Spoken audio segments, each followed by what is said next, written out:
ሀገራዊ አቅምን መገንባት ከውጭ ጥገኝነት የመላቀቅና ግዙፍ ፕሮጀክቶችን በራስ አቅም የማከናወን ጉዳይ የመንግስት ዋነኛ ተግባር ነው። በሶማሌ ክልል በተግባር የተተረጎመው የተፈጥሮ ጋዝ ፕሮጀክት አንዱ የመንግስት የመፈጸም አቅም ማሳያ ሲሆን የሀገሪቱን የኃይል ፍላጎት ከማሟላትም ባለፈ ከፍተኛ የውጭ ምንዛሪ እንደሚያስገኝ ይጠበቃል። ጠቅላይ ሚኒስትር አብይ አህመድ የሀገር አቅምን ለማሳደግ ፕሮጀክቱ ፋይዳው የጎላ መሆኑን ይናገራሉ።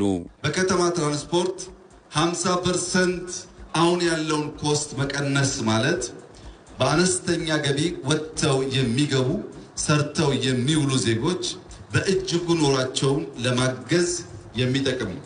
ኢነርጂ ስናመርት ለክሪፕቶ ብቻ ሳይሆን ለብርሃንም ጭምር ስለሆነ ጋዝ ምግባችን፣ ጋዝ ትራንስፖርታችን፣ ጋዝ ለኢነርጂ ማምረቻ የሚውል ዘርፈ ብዙ ጠቀሜታ ያለው ጉዳይ ነው ማለት ነው። የዴቨሎፕመንትና የኢኮኖሚክስ ምሁርና ተመራማሪው ዶክተር ገመችስ መርሻ ኢትዮጵያ ፕሮጀክቶችን ጀምሮ የመጨረስ አዲስ ምዕራፍ ላይ ትገኛለች ብለዋል። እንግዲህ ፕሮጀክት ተጀምሮ ካላለቀ ክሳራው ብዙ ነው። መልሶ ለመገንባትም ብዙ ዋጋ ይፈልጋልና ያን ታሪክ የቀየረበት አዲስ ምዕራፍ ውስጥ የገባንበት ሂደት ነው ያለው። ስለዚህ ይሄ በራሱ ደግሞ የሚፈጥረው ብዙ ነገር አለ። ጀምሮ የመጨረስ የተጀመረውን መጨረስ ሳይኮሎጂካሊ ሜንታሊ የሚፈጥረው ብዙ ነገር አለ። ያላለቀ ነገር ሸክም ነው። አእምሮ ላይ ሸክም ነው፣ ሀገር ላይ ሸክም ነው፣ ክሳራ ነው።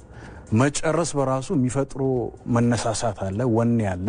ለቀጣይ ስራዎች በጣም አበረታች ሆኖ ይገኛል ማለት ነው። ከህዝብን ዘንድ መሪዎች ተቀባይነት እንዲያገኙ ያደርጋቸዋል። መንግስት የተናገረውን የሚፈጽም ከሆነ ታማኝነት ያገኛል፣ ህዝብ ያምናል ማለት ነው። የኢትዮጵያኖች እድል ፋንታ በጋራ ነው። አሁን ደግሞ ኢንትረስቲንግሊ ጂኦፖለቲካው ቀጠናዊ ላይ ተጽዕኖ የምትፈጥር ሀገር ከራሱ አልፋ ጎረቤት ሀገራቶችን ወንድምይቶችን የምጠቅም ኤርትራ፣ ጅቡቲ፣ ሶማሊያ እኛን ነው የሚጠብቁት። ኢትዮጵያ ከበለጸገች ከጠነከረች ቀጠናዊ ትስስር መፍጠር እንችላለን። ህዳሴ ግድቡ አሁን ኤሌክትሪክ እኮ ለኬንያ፣ ለታንዛኒያ፣ ለጅቡቲ፣ ሱዳን እየሰጠ ነው። የኢትዮጵያ መበልጸግና ማደግ ለነዚህ ጎረቤት ወንድምና እህቶች በረከት። እነሱም ይሄን ወደ መገንዘብ መምጣት አለባቸው፣ ወደ መቀበል መምጣት አለባቸው። ኢትዮጵያ የምትጠይቀውን ነገር የባህር በር ማግኘትን ጥያቄ የኢትዮጵያ ብልጽግና የሚያመጣ ነው። ይሄ የኢትዮጵያ ብልጽግና ደግሞ የእነሱን ብልጽግና የሚያገጥ ነው። የኑሮ ጫናውን ለመቀነስም ፕሮጀክቶቹ ጠቀሜታቸው ከፍተኛ እንደሆነ ነው ዶክተር ገመችስ መርሻ የተናገሩት። ጠቅላይ ሚኒስትር አብይ አህመድ በ2017 በፕሮጀክት ረገድ ከፍተኛ የመጨረስ አቅም እንደታየ መናገራቸው ይታወሳል።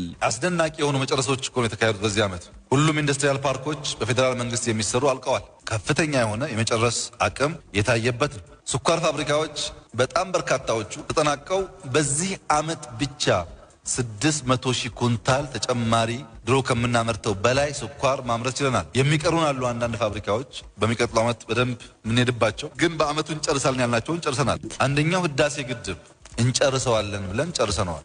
አንድ ሁለተኛ ነገሌ ዳዋ የሚባል ሃይድሮ ኤሌክትሪክ ፓወር ከለውጡ በፊት 3 ዓመት ግድቡ አልቆ ስራውን ጨርሶ 3 ዓመት ሙሉ ወደ ምርት ሳይገባ ቆሟል። ከለውጡ በኋላ አርሶ አደር አነጋግረን የሚከፈል ክፍያ ከፍለን ውሃ ይዘን ነገሌ ዳዋ ሙሉ በሙሉ አሁን ምርት ኢነርጂ እያመረተ ይገኝ የመጨረስ አካል ነው። ሶስተኛ ኮይሻን እንውሰድ።